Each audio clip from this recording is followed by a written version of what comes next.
இருந்தாலும் அதுக்குள்ளே அது உடம்புல காணப்படுகிறது என்னது? பெலன் ரொம்ப அது என்ன செய்கிறது, ரொம்ப தைரியமான ஒரு பெலன், கழுகுக்கு பெலன் அப்படின்னு சொல்லி, அந்த கழுகுக்கு ஒத்த பெலனை தேவன் நமக்கு தருவதற்கு ஆண்டவர் சொல்கிறாரு. எப்போ அது அப்படி கிடைக்குமா? அவருக்கு காத்திருக்கும் போது தான் என்ன செய்யுமா அந்த பெலன் நமக்கு கிடைக்குமா. ஏன் கழுகு அப்படி சொல்கிறாரு? கழுகுக்கு ஏன் அப்படி அந்த கழுகை சொல்கிறாரு? எத்தனையோ மிருகங்கள் இருக்கே. இப்போ காண்டாமிருகத்தை சொல்லுவோம். காண்டாமிருகத்துக்கு பெலன் எங்கே இருக்குது? ஆமாம், காண்டாமிருகத்துக்கு எங்கே பெலன் இருக்குன்னா அது கொம்பில் இருக்கும். ஏன்னா காண்டாமிருகத்தின் கொம்பை போல் நான் என்ன செய்ய உன்னை உயர்த்துவேன் அப்படின்னு ஆண்டவர் சொல்லியிருக்கிறார், வாக்குத்தத்தம் கொடுத்திருக்கிறார். அப்போ நமக்கு கழுகை போல் சொல்லியிருக்கும் போது என்னென்னா, கழுகு ஒரு பறவை தான். ஆனால் அந்த பறவை என்ன செய்யும் தெரியுமா? அப்படி வளர்ந்துட்டு வரும். அது ஒரு குறிப்பிட்ட வயசு வரைக்கும், ஆண்டவர் எந்த நாள் வரைக்கும் வயசு வரைக்கும் கொடுத்துருக்குறாரோ அந்த வயசு வந்த உடனேவும் ஆட்டோமேட்டிக்காக அது என்ன செய்யும், அந்த பெலன் குறியிரும். உடனே என்ன செய்யும் தெரியுமா? அது எங்கள் சாதாரண இடத்துலலாம் உட்காராது. ஒரு கண்மலை அந்த சருவுகளில் போய், அந்த ஓட்டையில் போய் எங்கேயாச்சும் பொந்து இருந்துச்சுனாங்க இதை அடைக்கலமாக தேடி வச்சுருந்தா அதனுடைய இடத்துலையோ எங்கேயே என்ன செய்யும் தெரியுமா, அந்த கழுவு போய் அங்கே உட்காந்துரும். அங்கே உட்காந்து என்ன செய்யும், அது வயசு போய் அது பெலன் போனது பிறகு அது மேலில் இருக்கிற எல்லா ரோமங்களும் என்ன செய்யும், கீழே ஊந்துடும், எல்லாமே ஊந்துடும். அதனுடைய வாயில் இருக்கிற அந்த மூக்கில் அந்த வாயில் இருக்கிறதான அந்த ஓடு கூட, மேலே இருக்கிற தோல் கூட என்ன செய்யும், அது அந்த பாறையில் உரசி அதை எடுத்துரும். பார்த்துருக்கீங்களா? கவனிச்சிருக்கீங்களா? நீங்கள் பார்க்கல, கவனிக்கலன்னா புஸ்தகங்களில் மற்றதில் நீங்கள் வாஸ்து பார்த்தீங்கன்னா உங்களுக்கு தெரியும் கழுகு என்னமா செய்யும் அப்படின்னு. ஏன்னா அது என்ன செய்யும், அங்கே உட்காந்துருக்கும். அது மறுபடியும் அதுக்கு அந்த ரோமம் முளைக்கிறது வரைக்கும், அந்த முடி வர்றது வரைக்கும் அந்த இடத்த விட்டு அசையாது. அவ்வளோ நாள், எவ்வளோ நாளோ அவ்வளோ நாளும் என்ன செய்யும், அந்த இடத்துல காத்திருக்கும். அப்படி காத்திருக்கும் போது மறுபடியும் என்ன செய்யும் தெரியுமா, அந்த ரோமெல்லாம் கொஞ்சம் கொஞ்சமாக அது என்ன செய்யும், முடி முளைக்க ஆரம்பித்த உடனே, இந்த ரோமங்கள்லாம் முளைக்க ஆரம்பித்த உடனேவும் அதுக்கு என்ன கிடைக்குமா, புது பலன் கிடைக்குமா. என்ன கிடைக்குமா? புது பலன் கிடைக்குமா. அதுக்கு எதை ஒப்பிட்டு ஆண்டவர் சொல்கிறார் தெரியுமா? கழுகு திரும்ப வாழ வயது போல. அப்போ வாழ வயது எப்போ வரும்? வாலிப வயசில் உள்ளவங்களை பார்த்தோம்னா வாலிப வயசு அப்படின்னு சொல்லுவோம். அப்போ அந்த வாழ வயது திரும்பி எந்த வயதுக்கு வந்துடுது அந்த கழுகு?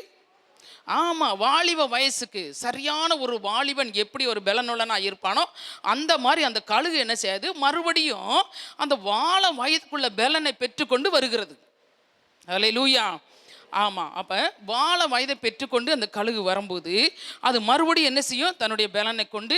அது சாதாரணமாக நம்ம இருக்கிற இடங்கள்லையோ எங்கேயும் நீங்கள் கழுகை பார்க்க முடியாது. அந்த கழுகை நீங்கள் பார்க்கணுன்னு சொன்னால் ரொம்ப அந்த மலைகள் இருக்கிற படம் உயரமாக இருக்குமே, சிகரங்கள் இருக்கிற இடத்துலலாம் போய் பார்த்தீங்கன்னா அங்கே இருக்கும். அது கீழேலாம் பறக்காது, மிகவும் உயரமான இடத்துல பறக்கும். அது உயரமான இடத்துல பறக்கிறது மாத்திரம் இல்லை, அதனுடைய பார்வையும் மிகவும் கூர்மையானது. அந்த பார்வை அது அங்கேருந்து கீழே என்ன நடக்குன்னு பார்த்துரும். தெரியுமா உங்களுக்கு? இந்த மாதிரி அது மேலே இருந்து கீழே அதுக்கு இற வேணும்னா அது இற எங்கே கிடக்குன்னு கண்டுபிடிச்சி நேராக கீழே வந்துடும். வந்து அழகாக அது கொத்தி எடுத்துகிட்டு போயிடும். ஒரு மிருகத்தை பிடிக்கணுமா, ஒரு மீனை பிடிக்கணுமா, எதை பிடிக்கணுமோ அந்த அந்த கழுகு என்ன செய்யும், மேலே உயரத்தில் இருந்து பார்த்து அந்த கீழே அதனுடைய ஆகாரத்தை எடுத்துக்கொண்டு போயிடும். அப்படி கூர்மையான பார்வை உடையது, பெலன் உள்ளது, மறுபடியும் பெலனை பெற்றுக்கொள்ளக்கூடியது. அது என்ன செய்யும், மேலே உயரமான இடத்துல இருக்கும், உயரமான இடத்துல தான் பறக்கும். அதனால தான் ஆண்டவர் என்ன செய்றாரு, கழுகை ஒப்பிட்டு சொல்கிறாரு. கழுகு போல மேலே பறந்து பறந்து பறந்து நம்ம என்ன செய்ய முடியும், போக முடியும். எப்போ? கர்த்தருக்காக காத்திருக்கும் போது. எப்போ போக முடியும்? நம்ம கர்த்தருக்காக, ஒரு காரியத்துக்காக, இல்லை ஒரு வரத்துக்காக, ஒரு வல்லமைக்காக, உனக்கு ஒரு ஏதோ ஒரு ஆசீர்வாதத்தை கிடைக்கணும் அப்படின்னு சொன்னால் பொறுமையோடு காத்திருக்க வேண்டும் என்று சொல்லி ஆண்டவர் இந்த கழுகை ஒப்பிட்டு உங்களுக்கு சொல்கிறார், எனக்கு சொல்கிறார், உங்களுக்கு சொல்கிறார், நம்ம குடும்பத்தில் இருக்க ஒவ்வொருவருக்கும் அதை சொல்கிறார். நீங்கள் காத்திருந்தீங்கன்னா எப்படி இருப்பீங்க? புது பலன் அடைவீங்க. நீங்கள் என்ன செய்வீங்க? அது வாசிமா அந்த வசனத்தை. நீங்கள் என்ன செய்வீங்க? புது பலன் அடைந்து கழுகுகளை போல செட்டைகளை அடித்து, கழுகுகளை போல செட்டைகளை அடித்து, கழுகுகளை போல செட்டைகளை அடித்து, உனக்கு கிடைக்க வேண்டிய ஆசீர்வாதம் கிடைச்சிருச்சுன்னா ரெக்கை இருக்கிற மாதிரி சொல்லுவாங்களே, அதுக்கு ரெக்கை முளைச்சிருச்சு, அது பறக்குது அப்படின்னு பழமொழி. நம்மளை அது என்ன சொல்கிறது, சந்தோஷத்துலையும் சொல்லுவாங்க, பொறாமையிலையும் திட்டுவாங்க இல்லை? ஆமாம், எல்லா விஷயத்துக்குமே அதை சொல்லலாம். அப்போ கழுகுகளை போல செட்டைகளை அடித்து என்ன செய்வீங்க? ஆமா எழும்புவீங்க. அதுக்கடுத்து என்ன சொல்லியிருக்கு? அவர்கள் ஓடினாலும் அவர்கள் ஓடினார்கள் இளைப்படைய மாட்டார்கள்.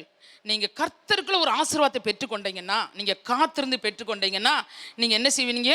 ஓடினாலும் இளைப்படைய மாட்டீங்க, நடந்தாலும் சோர்ந்து போக மாட்டாங்க. ஏன்னா உங்களுக்கு கிடைக்க வேண்டிய ஆசீர்வாதம் கிடைச்சிருச்சு இல்லை? உங்களுக்கு கிடைக்க வேண்டிய ஆசீர்வாதம் உங்களுக்கு கிடைச்சிருச்சு. பலன் கிடைக்கணுமா? பலன் கிடைச்சிருச்சு.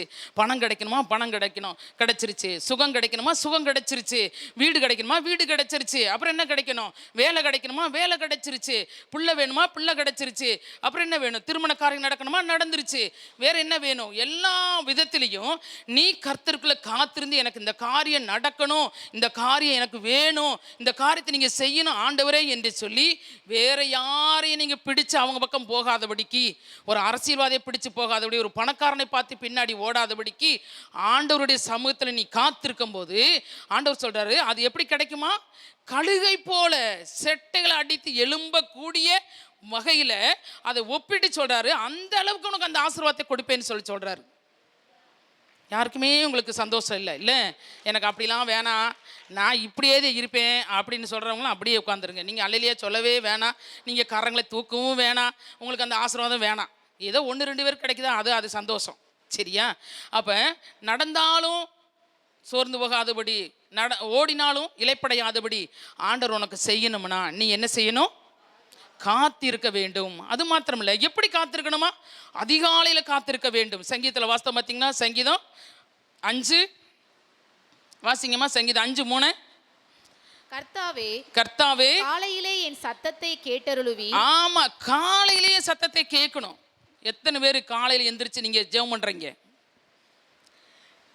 நீங்க அப்படி ஜெபம் பண்ணிட்டு ஆண்டவர்கிட்ட சொல்லணும், ஆண்டவரே என் சத்தத்தை கேளுங்க ஆண்டவரே, நான் தினந்தோறும் காலையில் எழுந்திரிச்சு ஜெபம் பண்ணுறேனே, அதிகாலையில் எழுந்திரிச்சு நான் ஜெபம் பண்ணுறேனே, ஏன் என் ஜெபத்துக்கு பதில் வரல?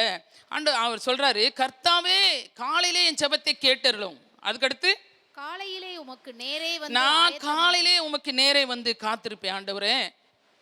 நீங்கள் உட்காந்துருக்கவங்க எத்தனை பேர் அப்படி சொல்கிறீங்க? காலையில் எந்திரிச்சு ஆண்டவரே காலையிலே என் ஜெபத்தை கேளுங்க ஆண்டவரே, காலையிலே என் ஜெபத்தை கேளுங்க ஆண்டவரே. அதனால தான் அப்போ நம்ம என்ன செய்கிறோம்? தியாகம் பண்ணுறோம். தூக்கத்தை தியாகம் பண்ணுறோம் இல்லை, உங்கள் சுகத்தை தியாகம் பண்ணுறீங்க, நல்ல இன்பமாக தூங்குற நேரத்தை தியாகம் பண்ணுறீங்க. அப்படி தியாகம் பண்ணி நீ காலையில் எந்திரிச்சு செபித்தினா ஆண்டவர் சொல்கிறாரு, உன் செபத்துக்கு பதில் கிடைக்கும். அப்போ உன் செபத்துக்கு பதில் கிடைச்சிருச்சுன்னா நீ எப்படி இருப்ப போல? கழுகை போல செட்டைகளை அடித்து எழும்பி பறப்பாய், ஓடுவாய், நடப்பாய். என்ன செய்ய மாட்டோம்? பலனை குன்றி போகுதில்லை, பலன் அடைஞ்சு குறைஞ்சு போகிறதில்லை, சோர்வடைய போகிறதில்லை, எதுவுமே இல்லை. ஆனால் கர்த்தருக்கு காத்திருக்கணும், கர்த்தருக்குள் காத்திருக்கணும். வேறு எதுக்காகவும் காத்திருக்கூடாது. அவன் வருவாங்க, எனக்கு அவங்க பணம் கொண்டு வருவாங்க அப்படி நீ காத்திருக்காத. சரியா? அவங்க வட்டி கொண்டு வந்து கொடுப்பாங்க, காத்திருக்காத. பேங்காரன் கூப்பிடுவான், காத்திருக்காத. ஆண்டவருடைய சமூகத்தில் நீ காத்திருந்தீன்னா ஆண்டவர் சொல்றாரு, உனக்கு எல்லாவற்றையும் தருவதற்கு நான் ஆயத்தமாக இருக்கிறேன். ஆனால் நீ என்ன செய்யணும்? காத்திருக்க வேண்டும். காத்திருந்தா தேவன் நமக்கு இந்த ஆசீர்வாதங்களை கொடுக்கிறார். அது மாத்திரமல்ல, நீதிமொழிகளை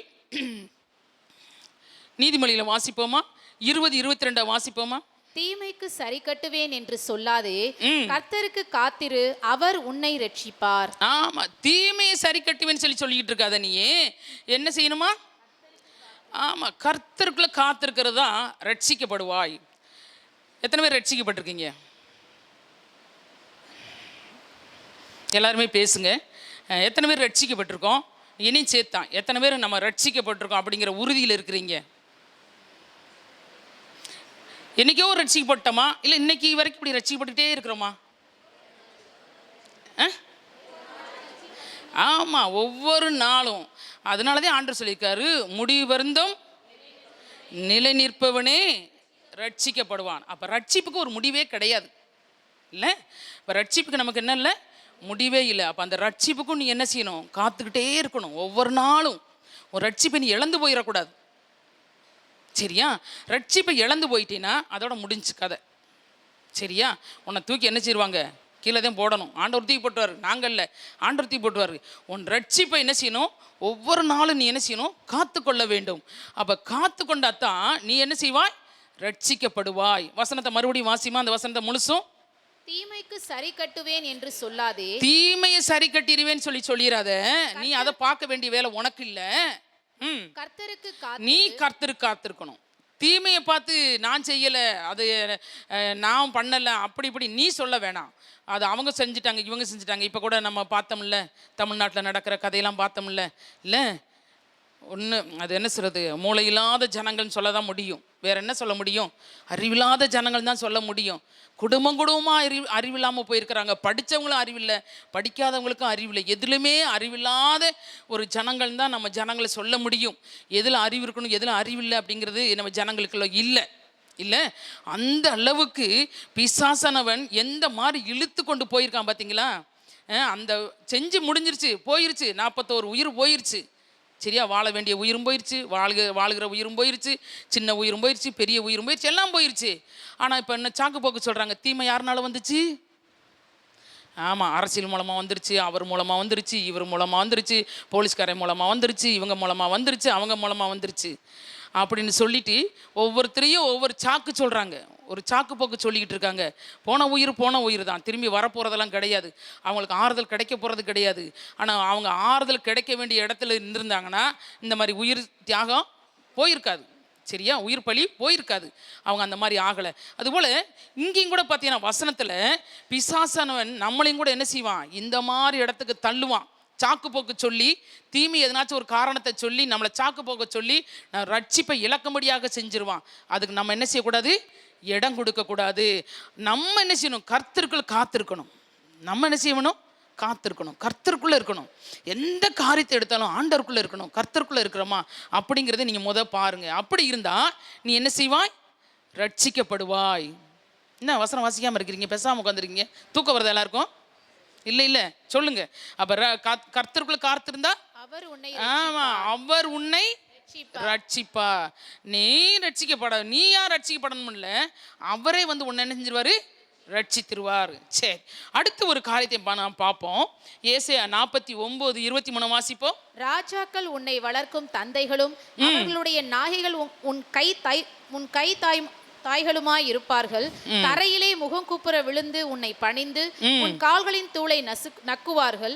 நான் கர்த்தர், எனக்கு காத்திருக்கிறவர்கள் வெட்கப்படுவது இல்லை என்பதை அப்பொழுது அறிந்து கொள்வாய். ஆமா, எனக்கு காத்திருந்தா என்ன செய்வான் தெரியுமா? அதுக்கு கீழே சொல்லியிருக்கிற ஆண்டவர், எனக்கு காத்திரு, நீ வெக்கப்பட்டு போக மாட்டாய்.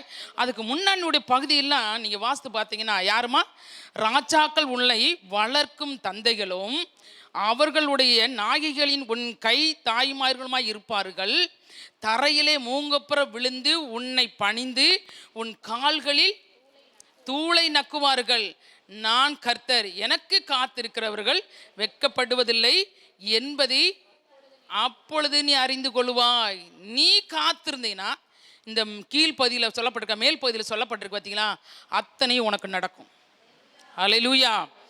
ஆமாம், அதெல்லாம் உனக்கு நடக்கணும்னா நீ என்ன செய்யணும், ஆண்டவருக்கு காத்திருக்கணும். அப்போ நீ வெட்கப்பட்டு போக மாட்ட.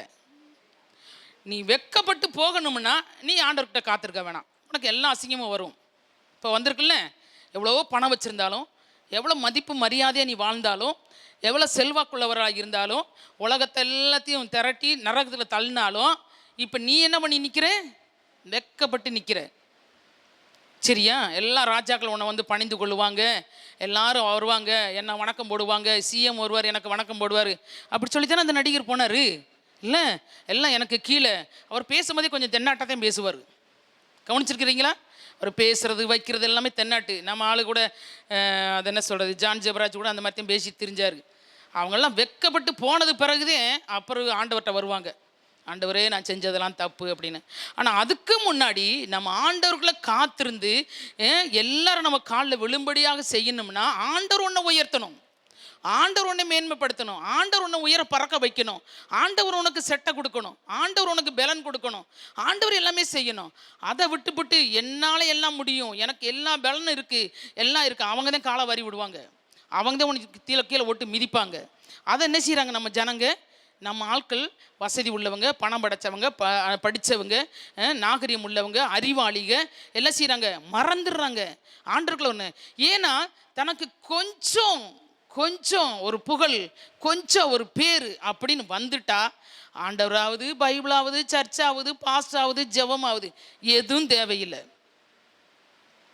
என்ன செய்வேன் நான், எனக்கு எல்லாம் தெரியும், எனக்கு நல்லா வசனமும் தெரியும், எல்லாம் தெரியும். ஆனால் எதில் எப்படி இருக்கணும் அப்படிங்கிற அந்த போதனை உனக்கு இல்லையே, அந்த உனக்கு காத்திருப்பு இல்லையே, அது இல்லாமல் எப்படி உனக்கு உயர முடியும்? அது இல்லாமல் எப்படி நீ வளர முடியும்? சொல்லுங்க, எப்படி வளர முடியும்?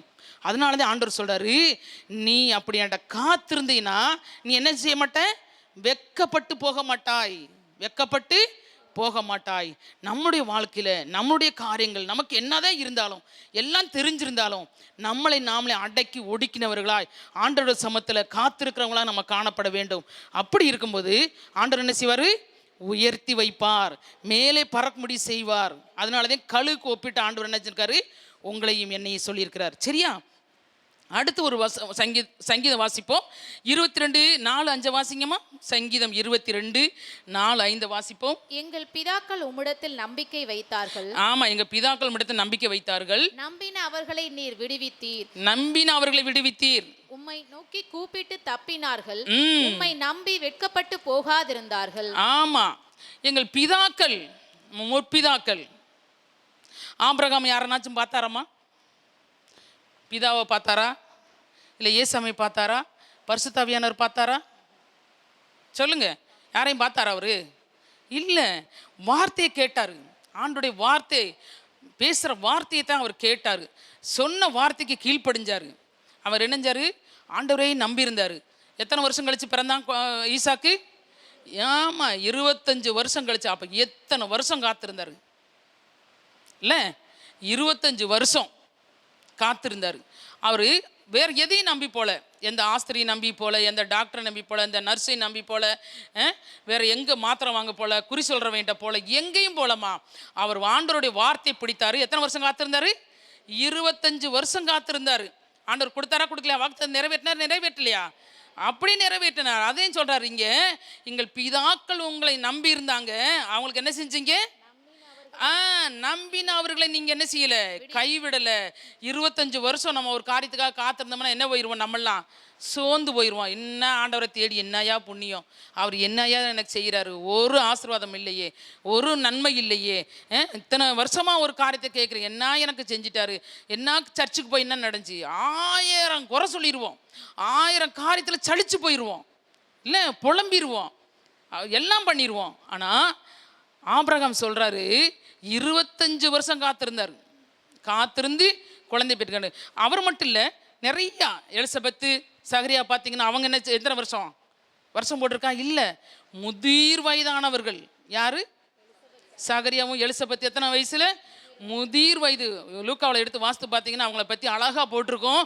அவங்க எப்படி இருந்தாங்களா? நீதிமான்களாக வாழ்ந்தாங்க, உத்தமர்களாக வாழ்ந்தாங்க, பரிசுத்தவான்களாக வாழ்ந்தாங்க, எல்லா கட்டளைகளும் கடைபிடித்தாங்க, அழகாக போட்டிருக்கோம். அவங்க எத்தனை வயசில்? முதிர் வயதில் அவர்கள் என்ன செஞ்சாங்க? ஒரு மகனை பெற்றெடுத்தார்கள். காத்திருந்தாங்களா? காத்திருக்கலையா?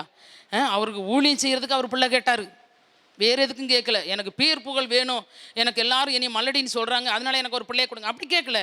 ஆண்டவரே, உனக்கு ஆசாரியம் ஊழியம் செய்வதற்கு எனக்கு ஒரு மகனை தாங்க, அப்படித்தான் கேட்டார் சகரியா. சரியா? அப்போ எத்தனையோ வருடம் கழித்து அவர் ஆண்டவர் நினைஞ்சார், அந்த குழந்தையை கொடுத்தாரு.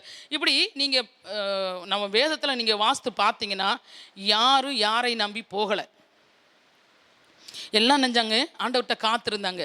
அப்படி நம்பி போய் ஆண்டவர் சொல்லி ஒரு காரியத்தை செஞ்ச ஒரு மகனை ஆண்டவர் கீழே இறக்குனாரு. சொல்லுங்க பாப்பா, யாருன்னு? சிம்சோனுக்கு அவங்க அப்பா மட்டும் ஆண்டவர் பேசினார், சிம்சோன்ட்ட ஆண்டவர் பேசவே இல்லை.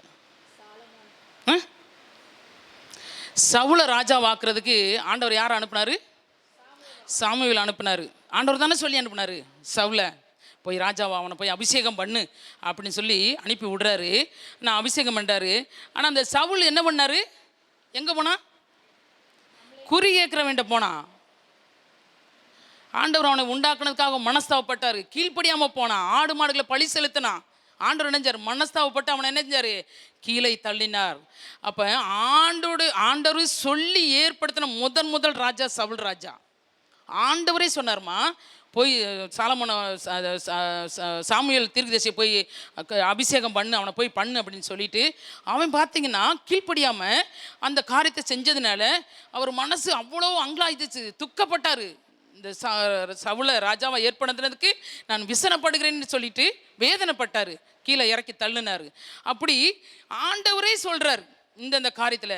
இங்கே சொல்றாங்க, என் முற்பிதாக்கள் உன் மேல நம்பிக்கை வச்சாங்க, அவங்கள நீங்க என்ன செய்யல, கைவிடல. அதுக்குள்ள வாசிமா, உம்மை நோக்கி கூப்பிட்டு தப்பினார்கள். உம்மை நோக்கி கூப்பிட்டு ஒவ்வொரு காரியத்திலும் நெஞ்சாங்க, தப்பித்து கொண்டார்கள். நம்மளும் செய்ய வேண்டிய வேலை அந்தாம்மா. பைபிளை தூக்கி இருக்கிறோம். முற்பிதாக்களும் ஆண்டவரும் பரிசுத்தாவியானவரும் என்ன சொல்லியிருக்கிறாரோ அதன்படி நடந்தோம்னா அவங்க ஆண்டவர் தான் நம்ம ஆண்டவர். அவங்களுக்கு இருக்கிற ஆண்டவர் தான் நம்ம ஆண்டவர். முற்பிதாக்களுக்கு இருந்த தெய்வம் தான் நம்மளுடைய தெய்வம். அவங்களுக்கு ஒரு தெய்வம், நமக்கு ஒரு தெய்வம் கிடையாது. அவங்களுக்கு செஞ்ச ஆண்டவர் ஏன் நமக்கு செய்ய மாட்டாரு? ஏன்னா நம்ம நம்பிக்கை வைக்கல, அவருக்கு காத்திருக்கல, அவர் சொன்னபடி நம்ம நடக்கலை, அதனால தான் நமக்கு நடக்கலை. சரியா? அப்போ நம்ம என்ன செய்யணும்? அவர் மேல் நம்பிக்கை வச்சு அவர் மேலே நம்ம என்ன செய்யணும்? காத்திருக்க வேண்டும். ஹல்லேலூயா. ஆமாம், அதே சங்கீதம் 119:6 வாசிமா. 110. நான் உம்முடைய கற்பனைகளை எல்லாம் கண்ணோக்கும் போது வெட்கப்பட்டு போவது இல்லை. ஆமாம், உம்முடைய கற்பனைகளாம் என்ன செய்யணும்? கண்ணோக்கும் போது. கற்பனைகளாம், கற்பனை முக்கியமானது. கற்பனை, கட்டளை, இதெல்லாம் என்ன செய்யணுமா? நம்ம பார்க்கணும். வாசிக்கிறது மாத்திரம் இல்லை, அதை கடைபிடிக்கணும். அதன்படி நடக்கிறதுக்கு நம்ம என்ன செய்யணும்? நம்மளை ஒப்பு கொடுக்குறவர்களாய் காணப்படணும். அப்படி இருக்கும்போது நம்ம என்ன செய்ய மாட்டோம்? வெட்கப்பட மாட்டோம். கர்த்தருக்கு காத்திரர்கள் வெட்கப்பட்டு போவதில்லையே. இந்த காரியத்திலையும் நீ கற்பனைகளை கடைபிடிச்சிங்கன்னா ஆண்டவர் என்ன செய்ய மாட்டார்? உங்களை வெட்கப்பட விட மாட்டார். அடுத்து ஒரு காரியத்தை ஆண்டவர் செய்கிறாரு. சீக்கிரமாக வாசிப்போம். சங்கீதம் 33:18-19 வாசிமா. தமக்கு பயந்து தமது கிருபைக்கு காத்திருக்கிறவர்களின் ஆத்துமாக்களை மரணத்திற்கு விலக்கி விடுவிக்கவும் பஞ்சத்தில் அவர்களை உயிரோடே காக்கவும் கர்த்தருடைய கண் அவர்கள் மேல் நோக்கமாய் இருக்கிறது. 33:18-19 33:18-19 வசனம். அந்த வசனம் கிருபை இல்லை, கிருபைக்கு காத்திருக்கிறவர்கள் கர்த்தருக்கு பயந்து தமது கிருபைக்கு என்ன செய்யணுமா? ஆமாம், ஆண்டோடைய கிருபை ரொம்ப ரொம்ப முக்கியமானது. கிருபை இல்லைன்னா நமக்கு ஆண்டவர்கிட்ட கிருபை கிடைக்கலன்னு சொன்னால் மனுஷர்கிட்டேருந்து கிருபை கிடைக்காதுமா, தயவு கிடைக்காது. முதலாவது தேவனுடைய கிருபையும், ரெண்டாவது மனுஷருடைய தயவு கிடைக்கும். ஆண்டவர்கிட்ட இருந்து உனக்கு ஒரு கிருபை கிடைச்சிருக்குன்னா நீ யாரையும் தேடி போவனா, உன்னை தேடிய மனுஷர் வந்துடுவாங்க. உனக்கு உதவி செய்யும்படியாக, உனக்கு இறக்க செய்யும்படியாக, உனக்கு ஏதாச்சும் கொடுக்கும்படியாக, உனக்கு என்ன தேவையோ ஆண்டவர் நினைஞ்சவர் மனுஷர்களை அனுப்பிடுவார். ஆனால் அதுக்கு முன்னாடி என்ன செய்யணுமா? கர்த்தருக்கு பயந்து அவர் கிருபைக்காக என்ன செய்யணுமா? காத்திருக்க வேண்டும். கிருபை ரொம்ப முக்கியமானது. கிருபை ரொம்ப முக்கியமானது. அதே மாதிரி பார்த்தீங்கன்னா, ஒரு மனுஷன் பாஸ்ட் காலையில் கேட்டார், சொன்னாங்க. இப்போ நான் கேட்குறேன், அது சொல்லுங்கள். ஒரு மனுஷன் அப்படி காத்திருந்தான், அவன் இரக்கம் பெற்றான், கிருபை பெற்றான். யாரு? என்னம்மா? பெதஸ்தா குளத்தில் எத்தனை வருஷம் காத்திருந்தான்? 38 வருஷம் காத்திருந்தான். எங்கேயாச்சும் பக்கத்து சபைக்கு போனானா? பக்கத்து குளத்துக்கு போனானா? 33 இதுலேயும் இருக்குது, 18 இருக்குது, 36:7 இருக்குது, 33:18 கிருபை தான். சரியா? காத்திருக்கிறவங்களுக்கு கிருபை கிடைக்கும். அப்போ பார்த்தீங்கன்னா, அப்போ அவன் என்ன காத்திருந்தான். அந்த அந்த அந்த குளத்துக்கு பேர் என்ன பேர்? பெதஸ்தா. என்ன மண்டபம் அங்கே இருந்துச்சு? 5 மண்டபங்கள் இருந்துச்சு. அந்த குளத்துக்கு பேர் என்ன பேர்?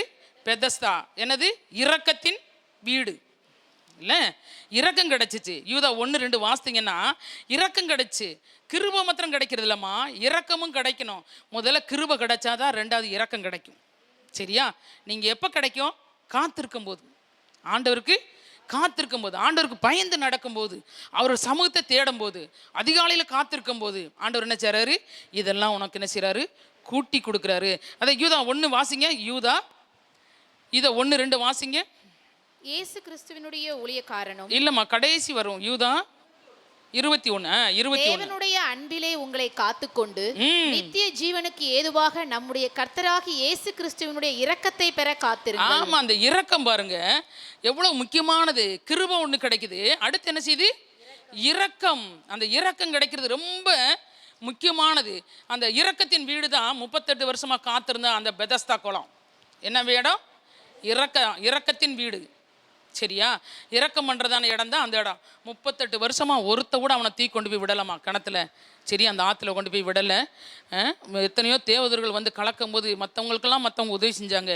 ஆனால் இந்த வியாதி உள்ளவனுக்கு ஆண்டவரே வந்து செய்யணும்னு சொல்லி அவன் என்னஞ்சா 38 வருஷமாக அங்கே கிடந்தான். என்னை ஒருத்தரும் செய்யலையே வைக்கலன்னு சொல்லிட்டு அவன் எந்திரிச்சு போயிடல, வேற எங்கேயும் ஓடிடல, எந்த ஆஸ்திரிக்கும் போல, வேற எந்த சபைக்கும் போல, வேற எந்த குளத்துக்கும் போல, எதுவுமே செய்யலை. ஆனால் அந்த ஒரு மனிதனை தேடி என்ன செஞ்சார் ஆண்டவர்? அந்த இடத்துக்கு போனார். நான் உனக்கு என்ன செய்யணும் அப்படின்னு சொல்லிட்டு. அப்படித்தான் ஆண்டவர் நம்ம காத்திருந்தா நமக்கு உதவி செய்யும்படியாக ஆண்டவர் யாரையாவது ஒருத்தர் அனுப்புவார், இல்லை ஆண்டவரே வருவார். அல்லேலூயா. நம்ம வீடை தேடி வருவார், நம்ம வீட்டுக்குள்ளே வருவார், நமக்கு செய்வார். இந்த இரக்கத்தை ஆண்டவர் நமக்கு செய்வார், உனக்கு செய்வார், எனக்கு செய்வார், நம்ம எல்லாருக்கும் செய்வார். எப்போ? அவர் காத்திருக்கும் போது, அவர் சமூகத்தை தேடும்போது, அவர் சமூகத்தில் காத்திருக்கும் போது, அவருக்கு பயந்து நடக்கும்போது ஆண்டவர் என்ன செய்வார்? நமக்கு இரக்கம் செய்வார். அல்லேலூயா. ஆமாம். அதுக்கடுத்து என்ன செய்வார் ஆண்டவர்? சங்கீதம் 37:9 வாசிங்க. 37:9. பொல்லாதவர்கள் அறுப்புண்டு போவார்கள், கர்த்தருக்கு காத்திருக்கிறவர்களோ பூமியை சுதந்தரித்துக் கொள்வார்கள். ஆமா, இங்க ஒரு காரியத்தை ஆண்டவர் சொல்லியிருக்கிறாரு. கர்த்தருக்கு காத்திருக்கிறவங்களோ, ஆமா, கர்த்தருக்கு காத்திருக்கிறவங்க ஒன்று தெரிஞ்சுக்கங்க. ஆண்டவர் சமூகத்தில் ரொம்ப நேரம் காத்துக்கிட்டு இருக்கிறவங்க, ஜெபிக்கிறவங்க, வேதத்தை நல்லா வாசித்து வேதத்தின் அடிப்படையில் நம்ம வாழணும் அப்படின்னு ஒரு தீர்மானம் பண்ணவங்க, வேதத்தை நல்ல உங்கள் மனசுக்குள்ளே இருதயத்துக்குள்ளே சிந்தனையில் வைத்திருக்கிறவங்க அவ்வளோ சீக்கிரம் கோவப்பட மாட்டாங்க. நீ கவனிச்சு பாருங்களேன், அவங்களுக்கு கோபமே வராது.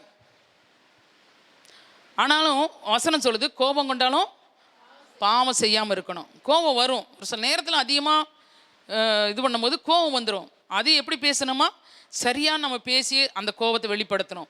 சும்மா அடுத்தனே கோபம் கோபம் கோபம்னு சொல்லிட்டு எல்லாத்துக்கும் கோபத்தை நம்ம பயன்படுத்திடக்கூடாது. கோபமும் நிஷ்டூரமானது, சரியா?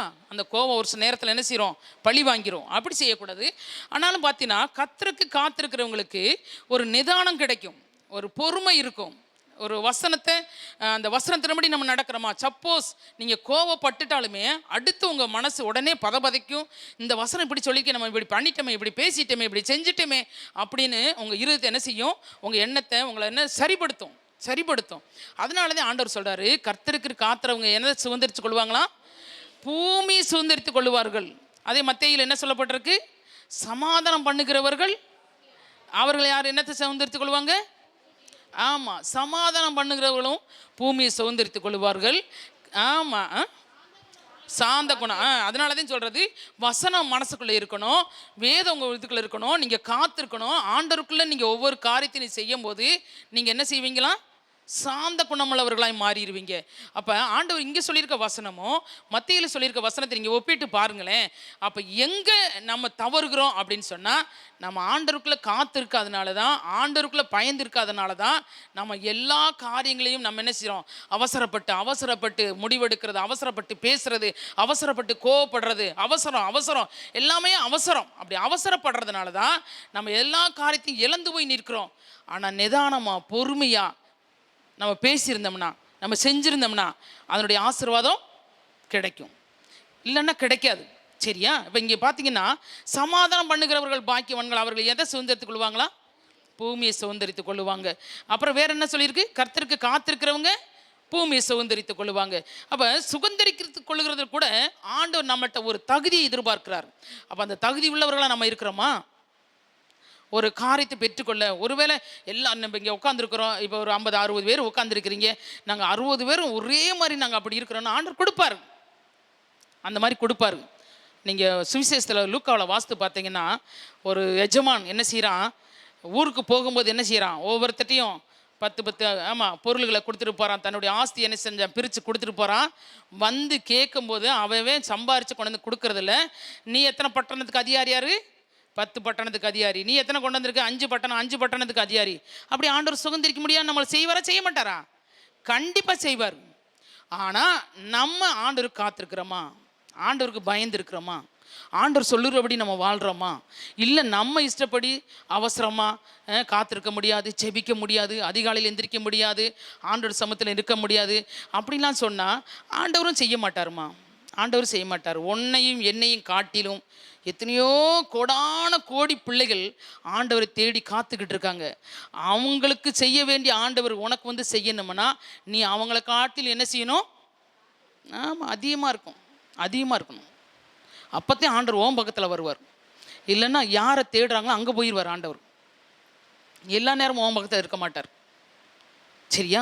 சிறு பிள்ளையாக இருக்கும்போது நான் என்ன செய்யலாம்? என் பேரன் கூடயோ என் பிள்ளை கூட இருக்கலாம், என் பேத்தி கூட இருக்கலாம், எல்லாம் இருக்கலாம். எத்தனை வயசு வரைக்கும்?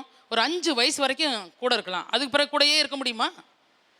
சொல்லுங்க பார்ப்போம். இல்லை. நம்மளும் அதே போல தான். ரட்சிக்கப்பட்ட புதுசில் உங்களுக்கு ஆலோசனை சொல்லலாம், இப்படி நடங்க, அப்படி நடங்க, அதை பண்ணுங்க, இதை பண்ணுங்க, இப்படி இருங்க, வேதத்தின்படி இப்படி நடங்க அப்படின்னு நம்ம சொல்லி கொடுக்கலாம். ஆனால் 10 வருஷம் விசுவாசியான பிறகு அப்படி சொல்லி கொடுக்க முடியாது. நீ வேதத்தை வாசிக்கணும், நீ கற்றுக்கொண்டது ஏனோ அதை படித்து நீ நடக்கணும். அப்படி இருந்தாத்தே நீ வேதத்தில் சரியாக நீ ஒத்து போகிறன்னு அர்த்தம். நான் பழையபடியே இப்படியே இருப்பேன், என்னை நீங்கள் ஆசீர்வதிக்கணும், எனக்கு தலையில் வச்சு கை வச்சு ஜெபம் பண்ணணும், எனக்கு என்ன வேணும், எனக்காக நீங்கள் ஜெபம் பண்ணணும், எனக்காக நீங்கள் உபவாசம் போடணும், எனக்காக எல்லாம் நீங்களே பண்ணணும், நான் போய் வீட்டில் படுத்து நல்லா தூங்கணும், அப்படி தானே? இல்லை நான் போய் ஊர் கதை உலக கதைலாம் பேசணும், இல்லை நான் எங்கேயாச்சும் ஊரெல்லாம் சுற்றிட்டு வரணும். அப்படி இல்லைம்மா, நீ செய்யணும், நீ செய்யணும். ஒவ்வொருத்தரும் நினைச்சணும் நம்ம ஆண்டவருக்கு பாய்ந்திருக்கணும், நம்ம ஆண்டவருக்கு காத்திருக்கணும், ஆண்டோட சமூகத்தில் இருக்கணும். அப்படி இருந்தால் தான் தேவன் நீ விரும்புகிறபடி உன்னை வெக்கப்பட்டு போக விட மாட்டார், உனக்கு கிருபை கிடைக்கும்படி செய்வார், உனக்கு இரக்கம் கிடைக்கும்படி நாம் செய்வார் ஆண்டவர். வேற என்ன உனக்கு என்ன வேணும்? பலன் கிடைக்கும்படி செய்வார். நடந்தாலும் நீ சோர்ந்து போக மாட்ட, ஓடினாலும் இளைப்படைய மாட்டேன், கழுகுக்கு போல உனக்கு செட்டையில் அடி ஆண்டவர் கொடுப்பாரு, மேலே பறந்து போக முடியும் ஆண்டவர் செய்வார். இத்தனை காரியங்களும் உனக்கு செய்யணும்னா நீ எப்படி இருக்கணும்? அதை நீ என்ன செய்யணும்? சரியாக கடைபிடிக்க வேண்டும். ஆண்டவர் சொன்னதான வசனத்தை மறுபடியும், அதனால தான் சொல்கிறது, இங்கே வசனத்தை கேட்டுட்டிங்களா, எழுதிட்டிங்களா, வீட்டில் போய் உட்காந்து என்ன செய்யணும்? அசை போடணும். நீ கொண்டு போய் தூக்கி டைரியை தூக்கி எரிஞ்சிட்டு பைபிளை தூக்கி எரிஞ்சிட்டு ஒம்பாட்டுக்கு போயிட்டீங்கன்னா அது ஒன்றும் உங்களுக்குள்ள கிரியை செய்யாது. மாடு புல்லை தின்னுட்டு அப்படியே அமைதியாக இருந்துச்சுன்னா அதுக்கு வியாதி வந்துருச்சுன்னு அர்த்தம். ஆடு அது ஆகாரத்தை சாப்பிட்டுட்டு அமைதியாக இருந்துச்சுன்னா அதுக்கு ஏதோ வியாதி வந்துருச்சுன்னு அர்த்தம். ஆனால் அது எல்லாம் சாப்பிட்டு முடிஞ்ச பிறகு தன்னுடைய வாயை என்ன செய்யும்? மென்னிக்கிட்டே இருக்கும், அசை போட்டுக்கிட்டே இருக்கும். அது வகுத்தில் போயிருக்கிற அத்தனை பொருளும் ஜீரணம் ஆகிறதுக்கு அது என்ன செய்யும்? வாயில் வச்சு அது அசை போட்டுக்கிட்டே இருக்கணும். அதுதான் உங்களுடைய வாழ்க்கையில் இருக்கணும், என்னுடைய வாழ்க்கையில் அதுதான் இருக்கணும்மா. நம்ம எத்தனை செய்தி கேட்குறோம்மா, எத்தனை வார்த்தையை கேட்குறோம், எந்த வார்த்தை உங்களுக்கு உங்கள் வாழ்க்கையில் கிரியை செஞ்சுருக்கு? இன்னமும் இருக்கிற வண்ணமாக தானே இருக்கிறோம். இப்போ 10வது மாதத்துக்கு வந்துட்டோம். என்ன நடந்திருக்கு? எனக்கு ஒன்றும் நடக்கலையே. ஏன்? நம்ம அசை போடுறதில்ல, நம்ம மறுபடியும் தியானிக்கிறதில்ல, வேத வசனத்தை வாசிக்கிறதில்ல, எதுவுமே செய்கிறதில்ல, கர்த்தருக்கு காத்திருக்கிறதில்ல, அவருக்கு பயப்படுறதில்ல, அவர் சமூகத்தை தேடுறதில்ல, அதிகாலையில் எந்திரிக்கிறதில்ல, உபவாச ஜெபத்துக்கு வர்றதில்ல, வெள்ளிக்கிழமை பிரேயர் திருவிருந்துக்கு வர்றதில்ல. ஏம்மா, வெள்ளிக்கிழமை பிரேயரு பந்திக்கு வாங்கணுதே உங்களை சொல்கிறோம். அந்த பந்தியவே நீங்கள் அசட்டை பண்ணுறீங்களே, அநேகர் வர்றதில்லையே. இங்கே பந்தி எடுத்தால் தான் தேவனுடைய பரலோகத்தில் போய் அங்கே சிங்காசனத்தில் நீங்கள் உட்காந்துருக்கும் ஆண்டவரோட உட்காந்துருக்கும் போது அவரோட நீ என்ன செய்ய முடியும்? பந்தியில் உட்கார முடியும். இங்கே நீ பந்தி அற்பமாக எண்ணெய்னா ஆண்டவர் உன்னை அங்கே வெளியே பிடிச்சி தள்ளி விட்டுருவார். வெளிப்படத்தில் எடுத்து வாசித்து பாருங்க, உங்களுக்கு தெரியும் எப்படின்னு. கடைசி நாளில் ஆண்டவர் இங்கே வந்து உன்னை எழுப்பினாலும் உன்னை எடுத்துக்கொள்ளணும்னாலும் நீ பந்தியில் இருக்கணும். மரித்து போனாலும் கல்லறையிலேருந்து எந்திரிக்கணும்னாலும் நீ திருவிருந்தில் பங்கெடுத்துருக்கணும். அது இல்லாமல் நீ பரலோகத்துக்கு போயிடணும்னு நினைக்காதீங்க. என்னைக்கோ ஒரு நாளைக்கு திருவிருந்து, மாதத்தில் ஒரு நாள், அதை எடுத்தால் போதுமா? பத்தாதுமா. தினந்தோறும் வீடுகள் தோறும் நினைஞ்சாங்க அப்பமிட்டார்கள். அப்போ அவங்களுக்கு எப்படி ஆண்டவர் உதவி செஞ்சார்? அப்படி தினந்தோறும் வீடுகள் தோறும் அப்பமிட்டதுனால தான் சிறைச்சாலையில் கிடந்த பேதுருவை கூட ஆண்டவர் நினைஞ்சாரு, 1ஆம் காவல் 2ஆம் காவல் 3ஆம் காவல் எல்லாம் திறந்து வெளியே கொண்டு வந்து விட்டார். அப்படி அவங்க செய்யலைன்னா அவங்கள வெளியே வந்திருக்க முடியாதுமா. இன்னைக்கு நீங்களும் நானும் என்ன செய்யறேன் தெரியுமா? சபையில் பந்தி ரெடி பண்ணி வச்சுருப்பாங்க. பந்தி ரெடி பண்ணுறதுக்கு ஆள் வந்து ரெடி பண்ணுவாங்க. நைட்டெல்லாம் அவங்க எல்லாத்தையும் சுத்தம் பண்ணி காத்திருந்து பந்தியை ரெடி பண்ணுற ஆள் 3 நாளைக்கு 4 நாளைக்கு கவுச்சு சாட மாட்டார்.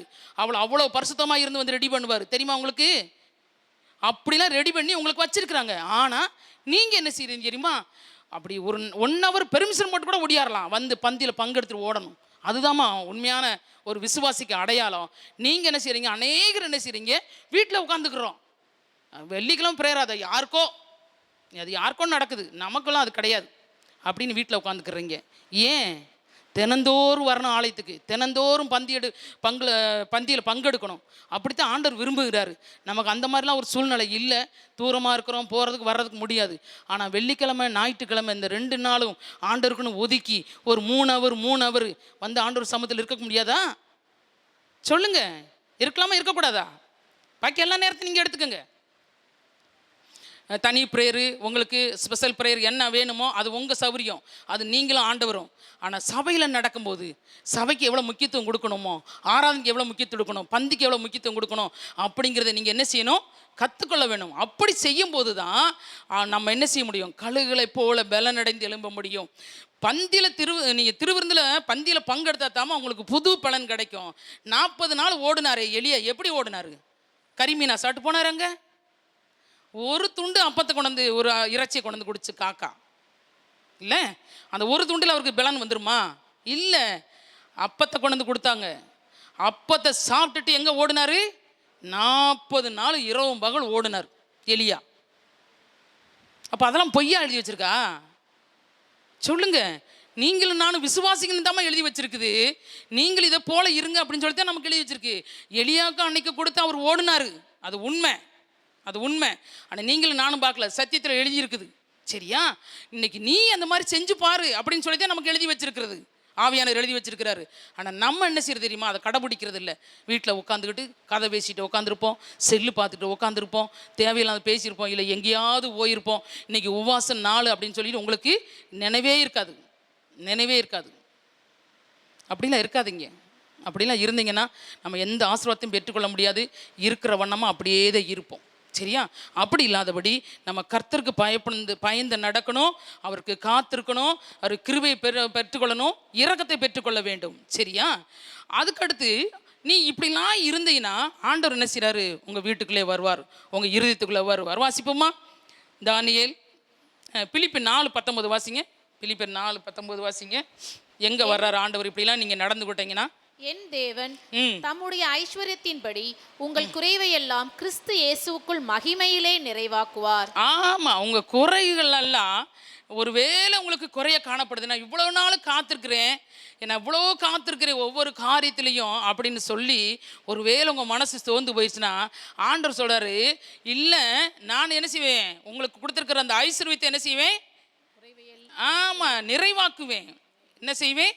நிறைவாக்குவேன். கிறிஸ்து இயேசுவுக்குள் என்ன செய்வேன்? ஆமா, மகிமையிலே தேவன் தம்முடைய ஐஸ்வர்யத்தின்படி உங்கள் குறைகளை, அவர் வச்சிருக்கிறது ஐஸ்வர்யம். அவருக்கு பேர் என்ன பேரு?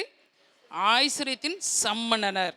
அப்ப ஐஸ்வர்யத்தில் பெரிய மனிதராக இருக்கிற அவர் சொல்றாரு, உங்கள் குறைகளை என்ன செய்வேன்? நான் ஆமா மகிமையிலே நிறைவாக்குவேன். ஒருவேளை உனக்கு இந்த பூமியில் கிடைக்காம இருந்தாலும் தேவனுடைய ராஜ்யத்துக்குள்ள போகும்போது ஆண்டவர் நினைச்சுவார், உங்கள் குறைகள் எல்லாம் நிறைவாக்கி அவர் நினைஞ்சுவாராம், உங்களை சேர்த்து கொள்ளுவாராம். அது மாத்திரம் அதோட விடலை, ஐஸ்வர்யத்தை கொடுக்குறாரு உங்களை நிறைவாக்குறதுக்கு. அப்புறம் என்ன செய்றாரு? தானியேல் 7:18 வாசிங்க. தானியேல் உன்னதமானவருடைய பரிசுத்தவான்கள் ராஜரீகத்தை பெற்று என்னென்றைக்கும் உள்ள சதா காலங்களிலும் ராஜ்யத்தை சுதந்திரித்துக் கொள்ளுவார்கள் என்றான். ஆமா, பாத்தீங்கன்னா ஆண்டவர் சொல்றாரு, அடுத்து ஒரு காரியத்தை சொல்றாரு. 7:18. ஆமா, ஆனாலும் உன்னதமானவருடைய பரிசுத்தவான்கள் ராஜரீகத்தை பெற்று என்றென்றைக்கும் உள்ள சதா காலங்களையும் ராஜ்யத்தை சுதந்திரித்துக் கொள்ளுவார்கள். நம்ம ராஜ்யத்தை, எந்த ராஜ்யத்தை சுதந்திரித்துக் கொள்ள போறோம்? ஆமா, பரலோக ராஜ்யத்தை சுதந்திரித்துக் கொள்ள போறோம். அதுக்கு நம்ம என்ன செய்யணும்? என்றென்றைக்கும் ஏதோ போனோம், ஆண்டவர் நியாய தீர்ப்பு செஞ்சு நம்மளை கீழே தள்ளிட்டார் அப்படின்லாம் இல்லை. கடைசி நித்திய காலமாய் நம்ம ஆண்டவரோடு இருக்கிற நாளெல்லாம் அந்த பரலோக ராஜ்யத்தை சுதந்திரித்து கொள்ளும்படியாக ஆண்டவர் நமக்கு செய்வார். அதுக்கு ஒரே ஒரு காரணம், நீங்கள் ஆண்டவரோட சமூகத்தை காத்திருக்க வேண்டும். அப்போ கழுகுல போல் ஆண்டவர் பலனடைந்து உங்களை மறுபடியும் கழுகுக்கு ஒத்த பலனை உங்களுக்கு தருவார். கழுகுக்கு ஒத்த பலனை மறுபடியும் தருவார். திரும்ப வாழ வயது போல உங்களை என்ன செய்வார்? மாற்றிடுவார். சங்கீதம் 103 வாசிங்க. அந்த சங்கீதத்தை வாசிங்க. சங்கீதம் 103 வாசிங்க. கழுகு எப்படி இருக்கும்? நன்மையினால் வாயை திருப்தியாக்கி கழுகுக்கு சமானமாய் உன் வயது திரும்ப வாழ வயது போலாகிறது. பாத்தீங்களா? கழுகுக்கு சமானமாய் உன் வயது திரும்ப என்ன வயது போல ஆகுதா? வாழ வயது போல ஆகிறதா. என்ன ஆண்டவர் என்ன அழகா சொல்லியிருக்கிறாரு, நன்மையினால் உன் வாயை திருப்தி ஆக்குகிறார். அதுக்கு பிறகு சொல்றாரு, கழுகுக்கு சமமாய் உன் வயது திரும்ப வாழ வயது போல் ஆகும். அதனாலதே மோசே 120 வயசு வரைக்கும் இருந்தார். அவர் கண் என்ன செய்யலையா, ஆமாம், பார்வை குறுகி போகலை. அப்புறம் என்னது, பெலன் குறுகி போகலை. அப்புறம் என்ன, ஆமாம், 120 வயசு வரைக்கும் ஓடணும். நம்ம ஜெபம் பண்ணும்போது சொல்லுவோம், ஆண்டவரே மோசே போல் 120 வயசு வரைக்கும் வச்சுருங்க இவங்களை அப்படின்னு. சும்மா வச்சுருக்க மாட்டார். அதெல்லாம் சும்மான ஒரு ஜெபம். அந்த ஜெபத்துக்கெல்லாம் பதில் கிடைக்காது. ஏன்னா மோசையை போல் ஓடணும், மோசையை போல் ஆண்டவர்கிட்ட காத்திருக்கணும். சீனாய் மலையில் அதிகாலையில் எழுந்திரிச்சு என்ன செய்வார், அங்கே உட்காந்துருந்தார், கொடிமுடியில் போய் உட்காந்துருந்தார் ஆண்டவரோடு பேசுவதற்கு. அப்படிலாம் நம்மளாம் இருக்க போகிறதெல்லாம் கிடையாது. அப்போ அந்த வசனத்தை சொல்லி ஜெபம் பண்ணோம்னா அதுக்கு ஒப்பனையாக நம்முடைய வாழ்க்கையில் என்ன காணப்படுது, அதை போல் நம்மளை ஆசீர்வதிக்கிறதுக்கு சொல்லுங்கள் பார்ப்போம். அப்போ மனுஷனும் கழுகுக்கு ஒத்த பலன் நமக்கு கிடைக்கணும்னா நம்ம இப்போ இருந்து ஆண்டவருடைய சமூகத்தில் காத்திருக்கலாம். ஒருவேளை இந்த 10 மாதத்தில் உங்களுக்கு கிடைக்காத ஒரு ஆசீர்வாதத்தை தேவன் இந்த மாதத்தில், அடுத்த மாதத்தில் 26க்குள்ளே போகிறதுக்கு முன்னாடி அதை நீங்கள் பெற்றுக்கொள்ள முடியுமா முடியாதா? அதில் விசுவாசத்தை வைங்க. ஆண்டவரே என்னை தருவீங்க, நான் காத்திருக்க போகிறேன், நான் செபிக்க போகிறேன், உங்களுடைய சமூகத்தில் நிற்க போகிறேன், ஆண்டவரே எனக்கு நீங்கள் செய்வீங்க ஆண்டவரே அப்படின்னு சொல்லி உங்களுடைய விசுவாசம் ஆழமாய் ஆணித்தரமாக நங்கூர மாதிரி இருக்கணும். நங்கூரம் பாய்ச்சிட்டா கப்பல் இந்த பக்கம் இந்த பக்கம் போகாது, சரியா? அந்த மாதிரி இருக்கணும் உன்னுடைய விசுவாசம். நங்கூரம் பாய்ச்சப்பட்ட விசுவாசத்தை போல் உன்னுடைய விசுவாசம் காணப்பட வேண்டும். ஆண்டவரே நான் விசுவாசிக்கிறேன், நீ எனக்கு செய்வீர். விசுவாசத்தில் ஒரு புள்ளி வந்துடக்கூடாது. வெள்ளை துணியாக இருந்து அதில் ஒரு கருப்பு புள்ளி வச்சுட்டா சொல்லுவோம் அதில் ஒரு புள்ளி விழுந்துருச்சுன்னு. அதே போல தான். அதனாலதான் ஆண்டவர் கடுகளவு விசுவாசம். கடுகுல எந்த இடத்துலையுமே ஒரு புள்ளி கூட இருக்காது, முழுமையாக இருக்கும். அந்த முழுமையான விசுவாசத்தை ஆண்டவர் உங்கள் இடத்துல எதிர்பார்க்கிறார். அந்த விசுவாசத்தோடு நம்ம இருப்போம், சரியா? எல்லாரும் எழுந்து நிற்கலாமா?